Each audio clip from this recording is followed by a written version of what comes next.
सभी को नमस्कार। आज हम जो हमारा टेस्ट नंबर 9 है अगले संडे को आयोजित होगा उसके विषय में बात करेंगे। उसमें कौन कौन से टॉपिक बायो के, केमिस्ट्री के, फिजिक्स के हैं और किस प्रकार से आपको कवर करना है और कौन कौन से टॉपिक आपके विस्तृत सिलेबस के अंतर्गत हैं। जो नई टेस्ट सीरीज भी हम शुरू कर रहे हैं, आप सबको पता है, यह टेस्ट सीरीज हमारी सभी ऑफलाइन के अंदर पर आयोजित होगी। जोधपुर, सूरतगढ़, सीकर, जयपुर, सब चारों सेंटर के ऊपर। और ये 23 तारीख से शुरू हो रही है, जिसको हम रिवीजन टेस्ट सीरीज का नाम दे रहे हैं। और ये रिवीजन टेस्ट सीरीज आपकी ऑनलाइन ऑफलाइन अपडेट 23 तारीख से शुरू हो रही है, 23 मार्च से, जिसके अंतर्गत पूरे ये आपको शेड्यूल 19 टॉपिक वाइज रहेंगे। 19 टेस्ट रहेंगे टोटल, टॉपिक वाइज 13, विषयवार 2, revision 2, major 2, total 19 test with video solution आपकी ये टेस्ट सीरीज रहने वाली है, जो कि 23 तारीख से शुरू हो रही है।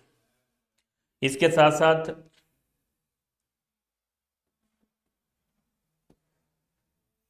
इसमें होली के ऑफर में हमने इसको दोनों पेपर के अंदर छूट दी थी आपको। ये 700 रुपये में हमने आपको उपलब्ध करवाई थी, जो 999 रुपये की है। और ये आपको 210 रुपये में मिल रही थी, जो कि 299 रुपये में। दोनों में 30% की छूट दी गई थी।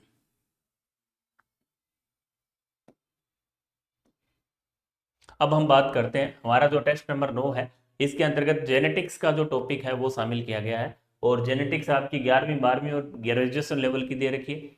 इनमें क्या 45 प्रश्न आपको यहाँ से पूछे जाने हैं इस टेस्ट के अंदर। और मेन एग्जाम की मैं बात करूँ तो यहाँ आपके लगभग 2 से 3 प्रश्न आपके इस यूनिट से पूछे जाएंगे। अच्छी यूनिट है, बड़ी यूनिट है, छोड़नी नहीं है। कॉमन यूनिट है जूलॉजी और बॉटनी के लिए, अच्छे तरीके से आपको इसको कवर करना है। और इसमें कौन कौन से टॉपिक है, मुख्य रूप से यहाँ ग्रेजुएशन वाला जो पार्ट दे रखा है, यहाँ से ज़्यादा प्रश्न आने की संभावनाएं रहती है। आप इसको अच्छे से कवर करेंगे। और इसमें आपको करना क्या है, सबसे पहले जो आपने जो भी कोचिंग संस्थान से कोचिंग कर रखी है उसके जो नोट्स हैं उनको आप अच्छे से कवर करें। उसके बाद कुछ चीज़ें एनसीईआरटी से और कुछ चीज़ें आपको राजस्थान बोर्ड वाली जो बुक है उससे पढ़नी है। दोनों से आपको अच्छे से कवर करना है। सबसे पहले एनसीईआरटी के जो पॉइंट दे रखे हैं, बड़ा विस्तृत नहीं दे रखा है, लेकिन कुछ एग्जाम्पल वगैरह हैं वो अच्छे दे रखे हैं, तो उनको आपको एनसीईआरटी की लाइन टू लाइन आपको ध्यान में रखनी है। और कैम उसमें राजस्थान बोर्ड वाली बुक आप पढ़ोगे तो उसमें पूरी जेनेटिक्स दे रखी है, तो आप सबसे पहले अपने जो नोट्स हैं उनको पढ़ें। फिर ऑब्जेक्टिव जो हमारी पुस्तक है ऑनलाइन उपलब्ध है, आपको इसका परफॉर्मा वगैरह सारा आगे पीछे वीडियो में बता रखा है, वहाँ से आप उसको खरीद सकते हैं यदि नहीं लिए। उसके साथ साथ उसके जो ऑब्जेक्टिव प्रश्न है उसको आप टॉपिक वाइज निकालें, चाहे केमिस्ट्री है चाहे बायो है। उनके आप जो भी टेस्ट हमारा रहता है उसके सबसे पहले आप उनको थ्योरी पढ़ें उसकी आपके नोट से, उसके बाद उसके ऑब्जेक्टिव क्वेश्चन उस बुक से निकालें, फिर आप टेस्ट दें और उसके बाद उसका सॉल्यूशन देखें। और उसके बाद आप खुद का आंकलन करें और अगले दिन, उसी दिन, मान लो जिस दिन से संडे को टेस्ट है तो संडे को आप एक बार रिवीजन उसका और करें। मंडे से आप अगला जो शेड्यूल है उसको शुरू करते हैं। अब इसमें देखें तो यहाँ जैसे ग्रेजुएशन 12वीं, 11वीं, 12वीं का जो पार्ट है, यहाँ मेंडल के नियम वगैरह दे रखे हैं। पहले मेंडलवाद और मेंडल के जो कार्य हैं वहां से एक प्रश्न बनने की संभावना रहती है। यदि यहाँ से नहीं बनता है तो आनुवांशिक विकार जो रोग दे रखे हैं वहां से एक प्रश्न बन जाता है 11वीं 12वीं वाले पार्ट से। यदि मैं बीएससी वाले पार्ट की बात करूं तो यहाँ सबसे महत्वपूर्ण है आपका सहलगनता, जीन विनिमय, और तीसरा टॉपिक है लिंग सहलगनता। ये तीनों टॉपिक काफी महत्वपूर्ण है, जहां से ज्यादातर प्रश्न आज तक बनते आए हैं और बनेंगे। निश्चित रूप से आप इनको अच्छे से कवर कर लें। इनकी जो थ्योरी है, इनसे संबंधित इनके जो प्रकार हैं, लिंग सहलगनता के जीन विनिमय किस प्रकार का है, सारी चीजें आपको अच्छे से कवर करनी है। इसके साथ साथ प्रोकैरियोटिक और यूकैरियोट के अंदर जीन अभिव्यक्ति है उसको आपको अच्छे से कवर करना है। ये बीएससी वाला पार्ट है, लेकिन आपको 11वीं 12वीं की पुस्तक में अच्छे से दे रखा है, वहां से आप इसको पूरा कवर करें। ये महत्वपूर्ण टॉपिक है जहां से ज्यादातर प्रश्न बनने की संभावनाएं रहती है। इसके साथ साथ एक टॉपिक आपका दे रखा है उत्परिवर्तन या म्यूटेशन। ये भी 11वीं 12वीं का टॉपिक है, बीएससी वाले पार्ट में दे रखा है। म्यूटेशन के कितने प्रकार हैं, चाहे आपका जीन उत्परिवर्तन हो, फ्रेम शिफ्ट उत्परिवर्तन हो, इस प्रकार के जो उत्परिवर्तन दे रखे हैं, साइलेंट है, इस प्रकार के कई प्रकार, अलग अलग वर्गीकरण इनका दे रखा है, उनको आपको अच्छे से कवर करना है। उनके ज्यादातर एग्जाम्पल और उनकी जो परिभाषाएं हैं उत्परिवर्तन की, उनको आपको अच्छे से कवर करना है। या उससे संबंधित होने वाला कोई रोग है तो उसको भी आपको देखना है। ये सारी चीजें आपको 11वीं 12वीं की पुस्तक के अंदर, राजस्थान बोर्ड के अंदर भी और एनसीईआरटी के अंदर भी मिल जाएगी। उनको आप लाइन टू लाइन पढ़ें। आपके पहले नोट्स, उसके बाद उसके ऑब्जेक्टिव मैंने आपको बताया बुक से कवर करने हैं। और जो 11वीं 12वीं की बुक है एनसीईआरटी और राजस्थान बोर्ड की, उनको आप लाइन टू लाइन पढ़ें तो निश्चित रूप से आपको अच्छा फायदा इसका होगा। उसके बाद आप इसका सॉल्यूशन देखें। सॉल्यूशन से आप ये चीज़ सीखेंगे कि हमारी जो गलतियां रही है, हमने कहाँ से यूनिट को पढ़ा है, कहाँ नहीं पढ़ा है। सॉल्यूशन से आप बहुत सी चीज़ें ये सीखेंगे कि जो गलतियां आपकी रही उनको सुधार करना है, और उस दिन आपको वापस उसी यूनिट का रिवीजन करना है। तो ये छोटा सा पार्ट है जेनेटिक्स का 11वीं 12वीं में, बीएससी में इनको इसमें से 45 प्रश्न आपके पूछे जाएंगे। आपका अभी समय है, 4-5 दिन है, उसमें आप अच्छे से इसका रिवीजन करें। उसके बाद हम केमिस्ट्री विषय के बारे में देखेंगे कि कहाँ से किस प्रकार के प्रश्न आपके साम्य अवस्था जो यूनिट है उसमें पूछे जाएंगे, कहाँ कहाँ से एग्जामिनर प्रश्न बनाता है। उसकी भी पुस्तक आपको बता रखी है, उससे पहले आप ऑब्जेक्टिव निकालें और फिर उसकी थ्योरी है जो आपको पढ़नी है। तो आगे का जो पार्ट है वो दुलीचंद जी आपको बताएंगे, उसमें आप अच्छे से कवर करेंगे।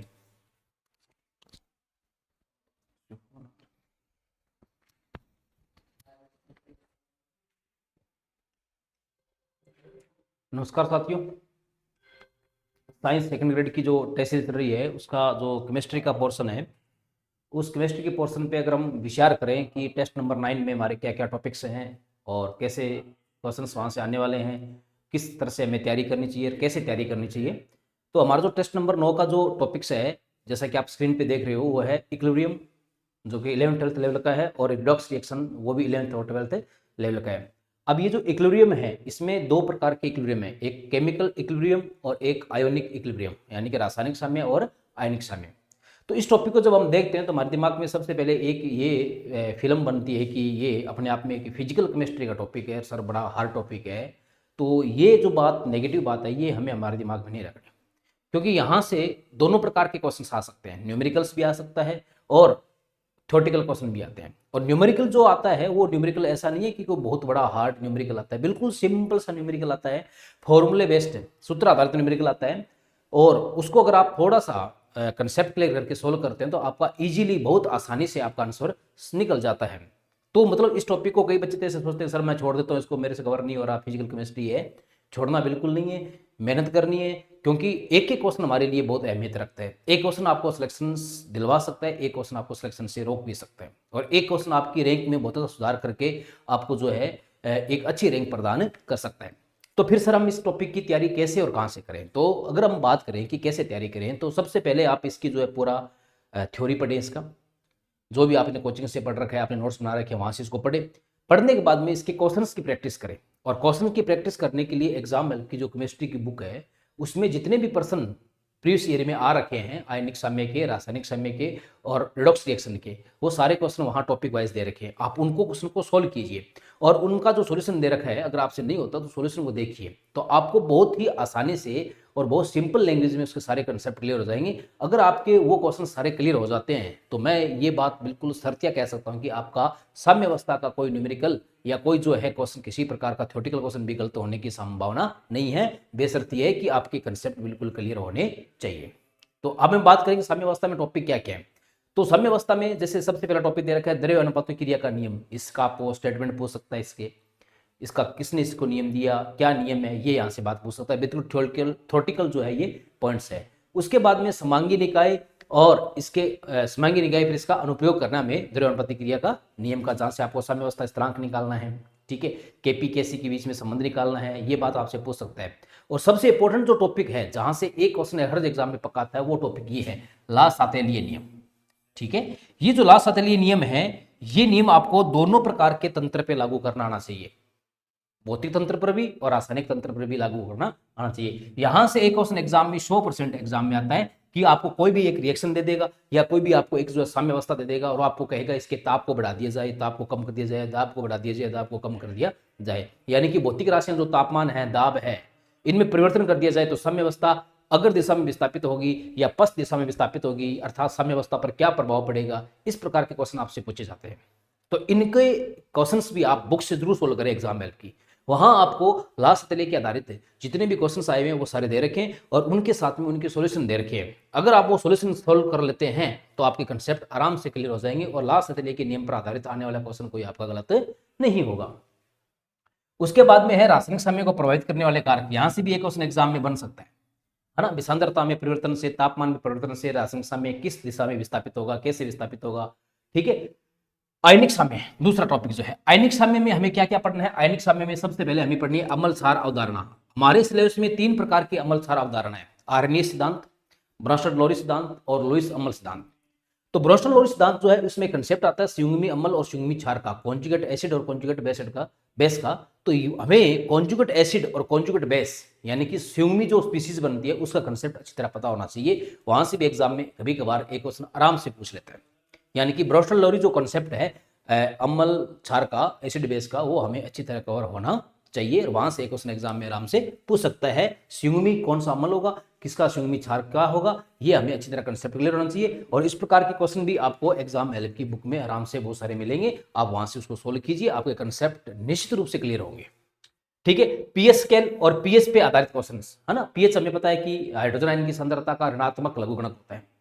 ठीक है, ठीक है, तो पीएच कैसे निकालनी है, उसके क्या गणना करनी है, कैसे करनी है, तो इस पर बिल्कुल सिंपल सा न्यूमेरिकल आता है। उस टाइप के न्यूमेरिकल अपने बुक में दे रखे हैं, हर उसका मेथड दे रखा है, टॉप स्टेप बाय स्टेप दे रखा है, तो आप वहां से सोल्व कीजिए। बफर विलियन, बफर कितने प्रकार के होते हैं, बफर विलियन क्या होता है, और बफर विलियन में जैसे अम्लीय बफर है, क्षारीय बफर है, तो उनकी पीएच निकालने के फॉर्मूले के, उन पर आधारित कभी कभी क्वेश्चन भी पूछ लेता है, तो उसके न्यूमेरिकल्स भी बुक में दे रखे हैं, आप वहां से सोल्व कीजिए आराम से। इसके अलावा एक क्वेश्चन आता है कि कौन बफर विलियन बनाएगा, कौन सा नहीं बनाएगा। जैसे आपको अलग साल्ट दे दिए और साल्ट दे करके पूछेगा कि इनमें से कौन बफर बनाएगा, कौन सा बफर नहीं बनाएगा, तो वैसे क्वेश्चन भी हमारी जो एग्जाम एल की बुक है उसमें दे रखे हैं, जो पीछे एग्जाम में पूछे गए हैं, आप उसको भी सोल्व करें, और कैसे वो बनाएगा कैसे नहीं बनाएगा उसका अच्छी तरह विश्लेषण बुक में सोल्यूशन के अंदर दे रखा है।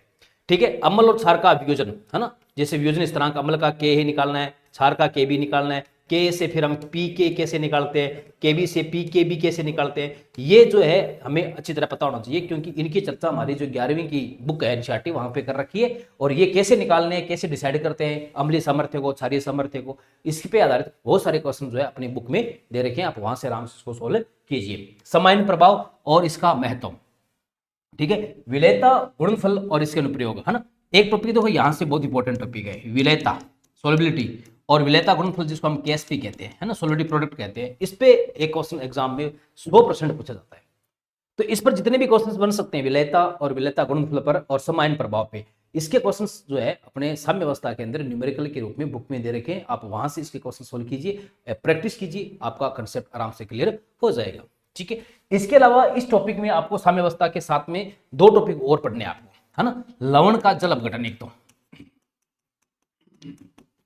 ठीक है, जिसको हाइड्रोलाइसिस ऑफ सॉल्ट कहते हैं अपन, लवण का जल अपघटन, जिसमें स्ट्रॉन्ग एसिड स्ट्रॉन्ग बेस जो सॉल्ट है उसका जल अपघटन से कैसे क्या होगा, या वीक एसिड स्ट्रॉन्ग बेस है, या वीक एसिड वीक बेस है, या वीक जो है आपका बेस और weak strong acid strong base है। ठीक है, और लवण का जल अपघटन, और फिर आपको एक इसके साथ एक टॉपिक पढ़ना है जल अपघटन स्थिरांक। इन पे क्वेश्चन कैसे आते हैं वो भी हमारी जो है साम्य अवस्था के अंदर इसके दे रखे हैं। हालांकि सेक्रेटरी के सिलेबस में तो ये टॉपिक जो हैं ये जो अपने पीछे वाला टेस्ट लेता है उसके साथ है, लेकिन ये टॉपिक जो है यहाँ ज्यादा मैच करते हैं, इसलिए आपको जल अपघटन और जल अपघटन स्थिरांक इनके जो क्वेश्चंस है भी आपको यहाँ टेस्ट में देखने को मिलेंगे। आप इसको भी टॉपिक को अच्छी तरह तैयार करके आए, इसके क्वेश्चंस जो बुक में दे रखे हैं उनको अच्छी तरह सोल्व करके आए। ठीक है, फिर अगला टॉपिक हमारा जो है वो है रेडॉक्स रिएक्शन। तो रेडॉक्स रिएक्शन में आपको मुख्यतः जो है एक चीज निकालनी आनी चाहिए, ऑक्सीकरण संख्या निकालनी आनी चाहिए भी। इसमें आपको कैसे ऑक्सीकरण संख्या निकालते हैं, एनसीईआरटी की एग्जांपल आप जरूर सोल्व करें। 11वीं की जो एनसीईआरटी है उसमें आपको सेकंड बुक जो है उसका फर्स्ट चैप्टर उसमें दे रखे हैं, ये टॉपिक है ये। ठीक है, फिर है रेडॉक्स अभिक्रियाओं के संतुलन से संबंधित क्वेश्चन भी आजकल एग्जाम में पूछने लग गया कि इसके क्या क्या गुणांक होंगे जब अभिक्रिया को संतुलित किया जाए, है ना। तो संतुलित करने का आपको मात्र एक कंसेप्ट आपके क्लियर दिमाग में होना चाहिए, इलेक्ट्रॉन यानी कि चार्ज आपको क्या करना है, इक्वल करना है। तो रेडॉक्स के क्वेश्चन भी आप आराम से बुक से सोल्व करें, आपके कंसेप्ट आराम से वहां से क्या होंगे, क्लियर होंगे। ठीक है ना, तो आप इन पे एक लवण जल अपघटन पे, ठीक है, यहां से और जल अपघटन स्थिरांक यहां से क्वेश्चन भी इस टेस्ट में हम पूछे जाएंगे आपसे, और यहां से एग्जाम में भी क्वेश्चन कभी कभार एक क्वेश्चन पूछा जाता है। कोई ज्यादा हार्ड न्यूमेरिकल नहीं बनता है, बिल्कुल सिंपल सा फॉर्मूला बेस्ड न्यूमेरिकल बनता है, कोई ज्यादा डाटा हार्ड नहीं आते, बिल्कुल गुणा भाग करते तो हमारा आंसर आराम से इजीली मिल जाता है। तो ये हमारा जो है केमिस्ट्री का टेस्ट नंबर 9 रहने वाला है। आप इसकी बिल्कुल अच्छी तरह तैयारी कीजिए, पहले अपने नोट्स पढ़ें, नोट्स पढ़ने के बाद में जो बुक है उस बुक के क्वेश्चन आप जरूर सोल्व करें और उसके कंसेप्ट क्लियर करें, आपके इस टॉपिक से कोई क्वेश्चन गलत होने के चांसेस नहीं रहेंगे। और टेस्ट के लिए आपको अग्रिम शुभकामनाएं। अब आगे जो फिजिक्स का पोर्शन क्या रहेगा उसके लिए अर्जुन जी सर हाजिर है। अर्जुन सर। धन्यवाद सर।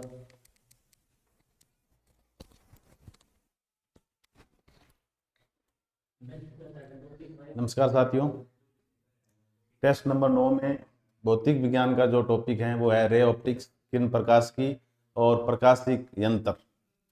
तो उसमें अपने बात करें तो वैसे तो आपने 12th क्लास में पढ़ा हुआ है ये रे ऑप्टिक्स, जिसमें है परावर्तन और अपवर्तन के नियम। अब परावर्तन के अंदर क्या क्या आएगा, परावर्तन में आपको पहले तो परावर्तन के नियम ही पता होने चाहिए। उसके बाद परावर्तन में जो हम पढ़ते हैं दर्पण के बारे में पढ़ते हैं, समतल दर्पण होता है और गोलीय दर्पण होता है। गोलीय दर्पण में दो टाइप के दर्पण है, उत्तल दर्पण और अवतल दर्पण। अब समतल दर्पण में प्रश्न बनाने वाला है वो, अब क्वेश्चन में जो प्रश्न आता है वो लेंस और दर्पण दोनों को मिक्स कर देता है। सिर्फ समतल दर्पण पे जो क्वेश्चन आए वो किस तरीके का होगा कि दो दर्पण हैं, वो कितने डिग्री एंगल पर है, उनके बीच का कोण कितना है, फिर उनके बीच में कोई वस्तु रखी है तो उसमें प्रतिबिंबों की संख्या कितनी होगी। आपने ऐसा फॉर्मूला पढ़ा होगा 360/थीटा, ऐसा कोई फॉर्मूला पढ़ा होगा आपने। दर्पणों में दर्पण से बने प्रतिबिंब संख्या ये हो सकती है, और विषम संख्या हो तो ऐसा भी हो सकता है, ये आपका पढ़ा हुआ है। ये थीटा क्या है, दो समतल दर्पणों के बीच का कोण है। और अब समतल दर्पण की कितनी फोकस दूरी होती है, कितनी वक्रता त्रिज्या होती है, वो आपको पता होना चाहिए। प्रतिबिंब कैसा बनाता है, प्रकृति क्या होती है, कितनी दूर वस्तु रखी होती है, जैसे जितनी दूर वस्तु रखी होती है उतनी दूर प्रतिबिंब बनता है समतल दर्पण में। ये सारे कॉन्सेप्ट आपके समतल दर्पण के बारे में क्लियर होने चाहिए। उसके बाद है उत्तल दर्पण और अवतल दर्पण, उनसे कैसे प्रतिबिंब का निर्माण होता है, वस्तु कहाँ कहाँ रखी होती है, कहाँ उनका प्रतिबिंब बनता है। उसके अलावा वक्रता त्रिज्या और फोकस दूरी में संबंध होता है, F बराबर R/2, यानी कि वक्रता त्रिज्या है वो फोकस दूरी की दुगुनी होती है, या फोकस दूरी है वक्रता त्रिज्या की आधी होती है। उसके अलावा जो दर्पण गोलीय दर्पण के लिए फॉर्मूला है, बिंब दूरी, प्रतिबिंब दूरी और फोकस दूरी में संबंध का ये फॉर्मूला है, इस पे भी आप क्वेश्चन निकालिए ज़्यादा से ज़्यादा। तो ये है परावर्तन। उसके बाद है अपवर्तन। तो अपवर्तन में वही अपवर्तन के नियम क्या होते हैं, स्नेल का नियम आपको लगाना आना चाहिए। दो माध्यम के बीच में प्रकाश जा रहा है, एक माध्यम दूसरे माध्यम, तो वहाँ स्नेल के नियम का कैसे यूज करना है, साइन I/sin R बराबर n/2 n/2 क्या है, दूसरे माध्यम का पहले माध्यम के सापेक्ष अपवर्तनांक है। अब ये है अपवर्तन, और अपवर्तन पर आधारित क्या है, आप क्या क्या पढ़ते हैं उसमें, लेंस के बारे में पढ़ते हैं, प्रिज्म के बारे में पढ़ते हैं। उससे पहले लेंस से पहले आप गोलीय पृष्ठ से अपवर्तन पढ़ते हैं और उनके क्या फॉर्मूले हैं, उन पे जितने हो सके उतने न्यूमेरिकल्स आप निकालिए, सॉल्व कीजिए उनको। प्रिज्म से भी अपवर्तन का आप फॉर्मूला पढ़ते हैं।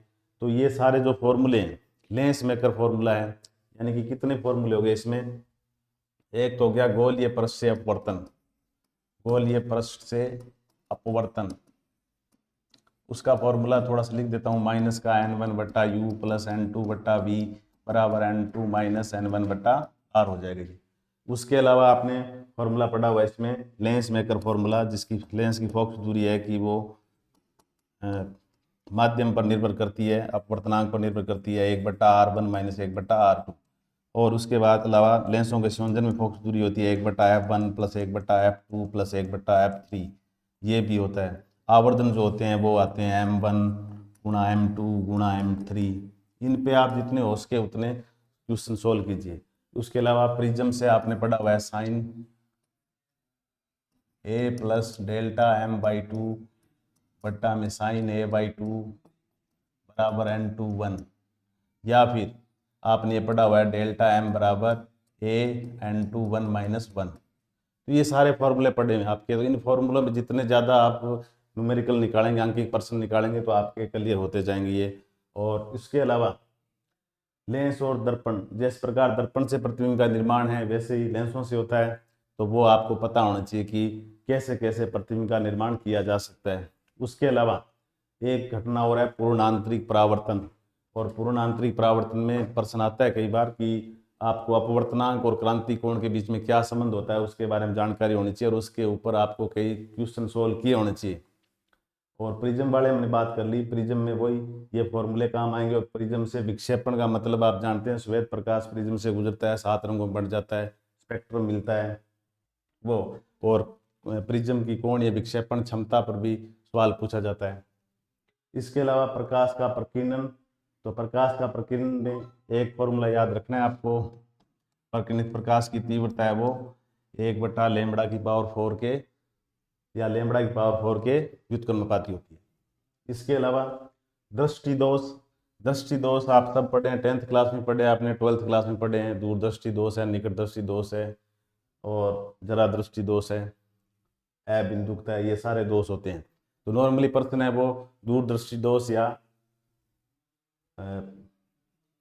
दूसरा कौन सा होता है, दूरदृष्टि दोष और एक और होता है वो, तो उन पे ज़्यादा क्वेश्चन बनते हैं। उसके अलावा है सूक्ष्मदर्शी और दूरदर्शी। तो सूक्ष्मदर्शी और दूरदर्शी में ये दोनों प्रकाशिक उपकरण हैं, इनके डायग्राम आपको पता होना चाहिए कि किरण चित्र कैसे बनते हैं, प्रतिबिंब कहाँ बनते हैं, कितने लेंस होते हैं, किसकी कौन सूक्ष्मदर्शी और दूरदर्शी में फर्क क्या है, और दोनों जो लेंस होते हैं उनके द्वारक और व्यास में क्या संबंध है, कि कौन किसका बड़ा होता है, द्वारक किसका छोटा होता है, और इनके आवर्धन क्षमता के सूत्र। सिर्फ आपको इस टॉपिक में आवर्धन क्षमता के सूत्र ही करने हैं। विभेदन क्षमता है वो वेव ऑप्टिक्स में पूछी जाती है, तो उसको इसमें शामिल नहीं करना है। विभेदन क्षमता और विभेदन सीमा का जो टॉपिक है वो आप वेव ऑप्टिक्स में करेंगे। तो ये है रे ऑप्टिक्स का पूरा सिलेबस। तो मिलते हैं अगले वीडियो में। धन्यवाद।